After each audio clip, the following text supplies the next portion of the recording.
그럼 19번 같이 한번 풀어볼게요. 자, 공장에서 공을 생산해요. 그리고 평균 무게가 100g이고 분산이 25라고 알려져 있다고 하네요. 자, 최근 여기 공장에서 설비를 바꿨어요. 설비를 바꿔서 생산하던 원래 무게에서 변화가 생겼는지를 알아보고 싶었죠. 그래서 표본 100개를 임의로 추출해서 그 100개의 평균이 100.64였대요. 자, 그럼 이제 이런 얘기를 누가 한다고 그래요?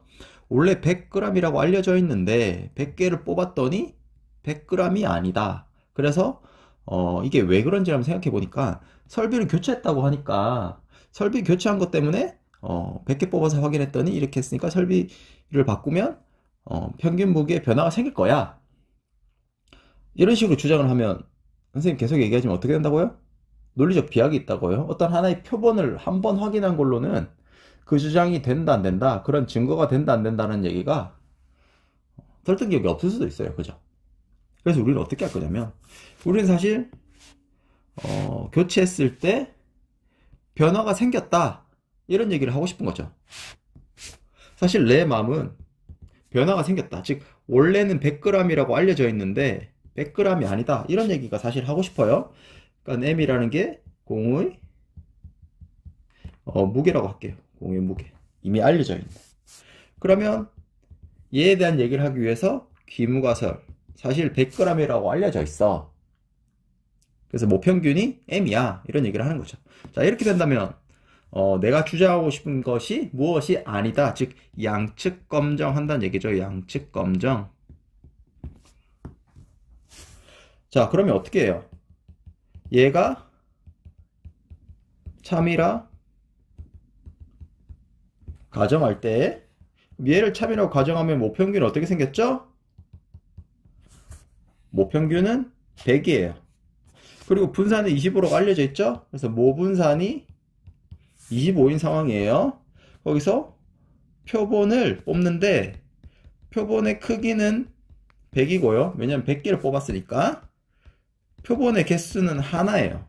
하나에 관찰된 표본 평균이 생기는 거예요. 표본은 크기는 100인데 그럼 100개의 각각의 데이터들이 있고 걔네들을 합해서 100으로 나눈 거예요. 그 관찰된 표본 평균이 100.64다. 그럼 여기서 어떤 얘기를 할 수 있어요? 얘를 참이라고 한다면 이런 모집단의 분포가 나오고, 크기 100인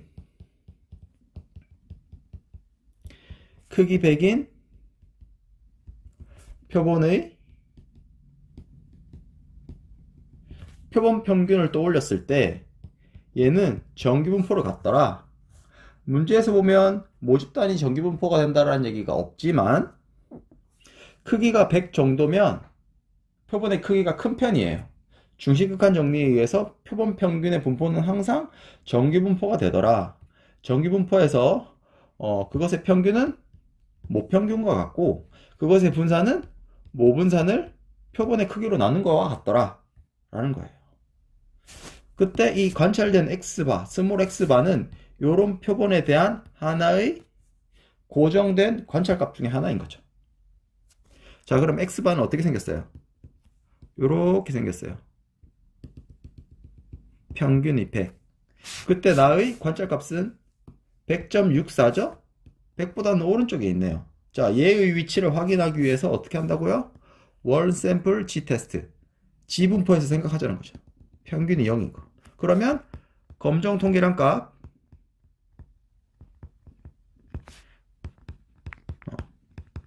X바에 대한 검정 통계량 값을 구해야 돼요. 우리는 G 검정을 할 거기 때문에 Z 값을 계산해야 되죠. X바의 관찰대 값이 얘고 그것이 이런 분포에 영향을 받는다. 100 빼기 얘가 4분의 1이니까 표준 편차는 2분의 1이네요. 자, 이거 계산하시면 1.28이 나와요. 관찰된 표본의 위치는 G 분포에서 대략 1.28 이쯤에 있겠구나 라는 거예요.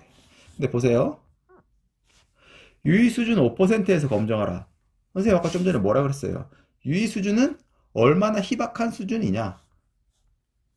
얘를 참이라고 가정했을 때 양끝단에 있는, 얘가 지금 양측 검정이니까요, 양극단에 있는 5% 정도는 아주 희박한 수준이에요. 그렇게 되는 Z값이 뭐냐면요, 1.96, 얘가 95%거든요. 그래서 이게 다시 이게 1.96이고 이게 마이너스 1.96이면요, 얘 부분하고 이 부분 합한 게 5%라고 해요. 이거는 극단적인 영역에 포함된다. 우리가 관찰한 검정 통계력 값, 우리가 관찰한 값은 Z값이 1.28이다. 이 상황에서 이걸 어떻게 해석하겠다고요? 이 상황에 대한 해석이에요. 첫 번째, 내가 관찰된 표본에서의 스몰 x 바에는 극단적인 영역에 있지 않다라고 판단하는 거죠. 희박한 수준이 아니다라는 거예요. 그 말은 무슨 말이냐면, 사실 표본은 아무 문제가 없거든요. 표본에 대해서 관심을 가지고 싶지 않아요. 이런 극단적인 영역에 있지 않다는 얘기는 표본을 해석하는 게 아니라 그 표본에 대한 분포, 확률 분포, 표본 평균의 분포, 이것의 분포는 정상적이라고 해석하는 거죠. 정상적이다. 따라서 얘가 참이라고 본다는 게 문제를 일으키지 않는 거죠. 따라서 H0 얘를 기각할 증거가 부족하다, 채택한다 라는 얘기예요. 즉 모평균을 100이 아니다라고 할 만큼 충분한 증거가 되지 못한다. 따라서 결론 내리자면요, 설비를 교체해도 공의 평균 무게는 변하지 않았다. 변했다고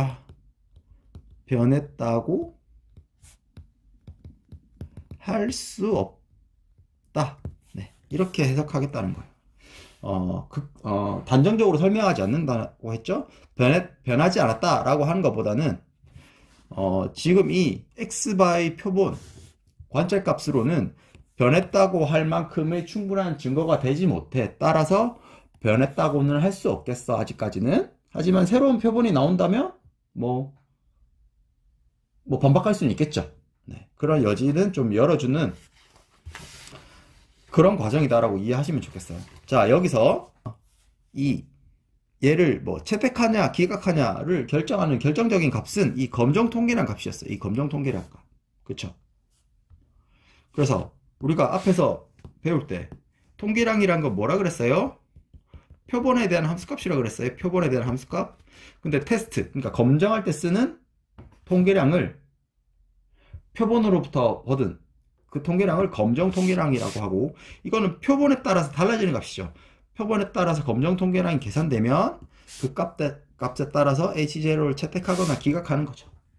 어떻게 해요? 지금 상황에서는 이 X바가 극단적인 영역에 있지 않다고 해석하는 거죠. 왜냐면 얘에 대한 검정 통계량을 계산했을 때 걔가 희귀한 수준에 포함되느냐 안 되느냐, 즉 극단적인 영역에 있냐 없냐. 그래서 그때의 극단적인 영역 얘를 뭐라 그런다고 그랬어요? 기각역이라 그런다고 그랬어요. 기각역.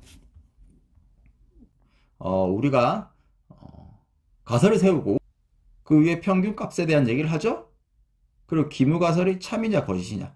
참이라고 받아들였을 때 표본 평균의 분포가 생기는데, 우리가 관찰된 표본이 나오잖아요. 관찰된 X바, 이 값을 통해서 검정 통계량을 계산하고 그 값이 희박한 수준이냐 아니냐, 그거를 결정하는 유의 수준을 통해서 기각력을 결정하고, 기각력에 포함되면, 즉 희박한 수준에 포함되면 사실 표본이 잘못된 게 아니라 X바의 분포를 가정한 것 자체가 잘못됐다.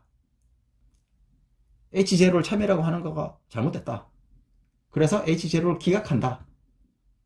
그런 의미라고 선생님이 계속 강조하고 있어요. 그래서 여기 있는 검정 통계량, 유의수준, 기각력, 이게 다 연결되는 내용이니까 그걸 묶어서 이해하면 좋겠어요. 얘를 통해서 이해하는 게 가장 좋아요.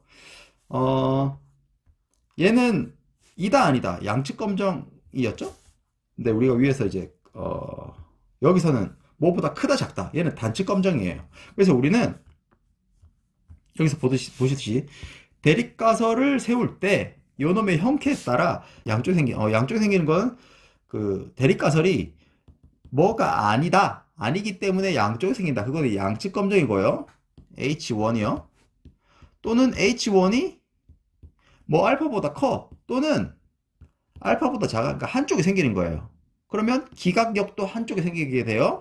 그렇게 한쪽에 생길 수도 있는데 그거를 단측 검정이라고 한다 라는 거죠. 자, 그래서 밑에 있는 가설 검정의 방법을 다시 한번 보자면요. 자, 목적에 따라서 기물가설과 대립가설을 세워요. 다시 한번 강조하지만 우리가 하고 싶은 건 대립가설에 대한 주장이에요. 한 번의 표본을 통해서 이 대립가설이 옳다라고 주장하는 게 논리적 비약이 있기 때문에 기무가설을 세우고 기무가설의 참여라는 가정하에서 유의수준을 결정해요. 이 유의수준은 뭐예요? 희박한 수준이에요. H0가 참이라고 한다면 표본 평균의 분포가 생기고 그 분포 내에서 내가 하나 관찰된 값의 불변인 표본의 값을 해석하는 거죠. 얘가 이 희박한 수준에 들냐 아니냐를 통해서 기각역을 설정하고요. 이 기각역은 유의 수준이 결정되면 결정돼요. 그리고 이걸 통해서 검정통계량을 계산하고요. 이 표본을 통해서 검정통계량 값이 기각역에 들어가면 기각하고요. 들어가지 않으면 채택하여. 사실 기각역이 아니면 채택역이라고 하거든요. 즉 여기 안 들어간다는 얘기는 채택역에 들어간다는 얘기죠. 그때는 HL을 채택한다 이런 얘기예요. 자, 수업 시간에도 얘기했지만 기무가설이 옳다는 걸 설명하기 위해서 가설 검정을 하면 안 돼요. 그래서 H0가 채택됐다는 것 자체가 기무가설이 옳은 얘기야. 그렇게 해석하면 안 된다는 거예요. 네. 대립가설을 받아들일 충분한 증거가 부족하다 이렇게 해석해야지 기무가설이 채택됐다고 해서요 대립가설이 틀렸어, 저건 틀린 얘기야, 그렇게 단정적으로 얘기할 수 없다 이렇게 얘기할 수 있을 것 같아요. 자, 20번 한 번 더 해볼게요. 문제를 보시면 염분 함량이 표시되어 있고 근데 아무리 봐도 과자를 먹었는데 좀 더 짜거나 아니면 좀 더 싱거운 맛이 나는 거죠. 그래서 64개 과자를 다 조사해서 염분 함량을 쟀어요. 그래서 64개 염분 함량 평균이 5점인 거죠. 아, 거봐. 내가 먹어보니까 5%가 아닌 것 같더니 64개 다 뜯어서 조사했더니 5점이네. 그럴 줄 알았어. 근데 이렇게 판단하는 게 논리적 비약이 있다고요. 계속 얘기하고 있어요. 그럼 어떻게 해야 되냐? 우리는 이 과제에 표시된 염분 함량이 정당하냐 안 하냐. 우리의 관심은 정당하냐 안 하냐 라는 거예요. 정당하다는 얘기는 무슨 얘기예요? 염분 함량이죠. 과자에.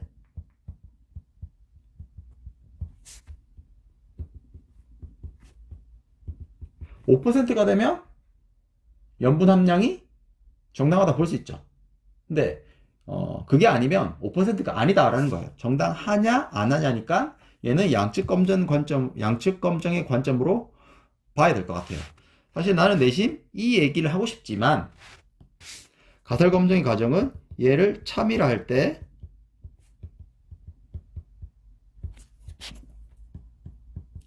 그럼 모평균은 어떻게 생겼어요? 이렇게 생겼고요. 문제에서 보면 모분산을 주지 않았어요. 몰라요. 근데 거기서 표본을 뽑았는데 표본의 크기는 64고요. 표본의 개수는 1개예요. 그 64개 각각의 데이터들에 대한 값을 다 더해서 64로 나눴겠죠? 그게 관찰된 표본 평균이 5.2%고 그 관찰된 표준 편차가 표본의 표준 편차가 0.8이에요. 자, 그러면 얘에 대한 얘기. 얘는 이제 하나의 관찰된 표본이고요. X바, 얘는 크기 64인 표본의 표본 평균이라고 한다면 이런 걸 1개, 2개, 3개, 4개 표본을 1개, 2개, 3개, 4개 계속 뽑죠. 각각의 표본에는 64개의 원소가 있을 거예요. 그때 얘는 어떤 분포로 간다? 정규분포다. 모집 단위 정규분포가 아니어도 표본의 크기가 충분히 크다. 그때 모평균을 기대값으로 가지고 모분산을 표본의 크기로 나눠야 되는데 지금 모분산을 모르죠. 이 모분산을 모르니까 어떤 얘기도 할 수 없어. 가 아니고 하나의 관측된 표본에 대한 자료라도 있으니까 얘를 가져와서 오차가 좀 있겠지만 갖다 쓰자. 따라서 모분산은 0.8의 제곱이라고 생각하겠다라는 거예요. 그러면 이 표본의 평균은 이런 분포를 가지게 되고 그럼 얘는 평균이 5인 거죠. 그때 5.2 위치는 이쯤에 있겠지만 대충 상대적인 위치가 어떻게 될 거냐? 얘를 지분포에서 생각하다는 거죠. 따라서 요놈에 대한 검정 통계는 값을 계산하고 그러면 5.2 빼기 5를 0.1로 나누면 돼요. 2가 돼요. 2. 자, 그럼 얘가 평균이 0이고요. 지분포니까. 거기서 얘가 2 여기 있어요. 얘가 표본의 위치예요. 근데 나는 얘를 5% 내에서 검정할 거죠. 희박한 수준이 5%라고요. 그거는 양극단에 있는 이 부분이 합해서 5%가 된다는 얘기예요. 유의수준 5%. 그럼 얘가 1.96. 이 값이 1.96이에요. 어때요? 이거를 희박하다고 보는 거예요? 안 하는 거예요? 이 표본은요. 아주 희박한 표본이 된다는 거예요. 그래서 이 표본이 잘못됐다고요? 그게 아니고요. 이 표본 자체는 죄가 없어요. 왜냐하면 이미 표본이니까 그렇게 해석하지 않고 얘를 참이라고 봤기 때문에 이런 분포가 나왔고 이 분포 때문에 얘가 희박하다고 해석되어진 거죠. 따라서 H0를 참이라고 할 수 없다. 즉 H0를 기각한다는 거예요. 즉 결론 내리면 과자 봉투에 있는 염분 표시는 정당하다고 할 수 없다. 이렇게 얘기할 수 있겠네요. 자, 그래서 아까 얘기했는데 우리가 관찰값 얘는 고정된 값이잖아요. 고정된 값. 그러니까 이걸 다시 한번 얘기하자면 이걸 어떻게 해석해야 되냐면 지분포 있잖아요. 지분포. 이렇게 하자 봅시다. 네. 이제 x바의 분포를 생각합시다. x바 분포. 지금 얘를 참이라고 한다면 얘를 모평균으로 보는 거죠. 평균이 5예요. 평균이 5. 그럼 요런 대칭적인 분포를 가지겠죠. 그때 5.2%는 이쯤에 있는데 그게 양극단에 있는 확률이었어요. 이 표본은 아주 극단적인 거죠. 근데 이 표본이 잘못됐다고 생각하지 않고 사실 얘가 5.2인 거는 불변이에요. 얘가 잘못된 게 아니라 이런 파란색 분포 자체가 잘못됐어. 아마 원래 모평균이 5가 아닐 거야. 대충 5.1 정도 돼서 만약에 얘가 요렇게 얘를 중심으로 요런 분포가 됐다면 이 5.2란 값은 이 빨간색 분포에서는요. 이 빨간색 정규분포에서는 그렇게 희박한 수준이 아닐 거예요. 그러면 그런 상황에서는 얘를 기각시킬 증거가 부족하기 때문에 얘가 될 수 있지 않을까 이렇게 해석한다는 거예요. 근데 어쨌든 지금은 얘를 참이라고 가정했기 때문에 모평균이 5라고 하는 것 자체를 기각시킨다. 왜냐하면 그걸 통해서 얻은 표본이 얘를 참이라고 받아들였던 분포에서는 아주 희박하게 관측될 거기 때문에. 근데 그거는 표본이 잘못된 게 아니라 그 표본이 있게 한 분포를 잘못 해석했기 때문이다 라고 얘기를 한다는 거예요. 선생님 계속 강조하고 있지만 이 흐름이 이해되셨으면 좋겠습니다.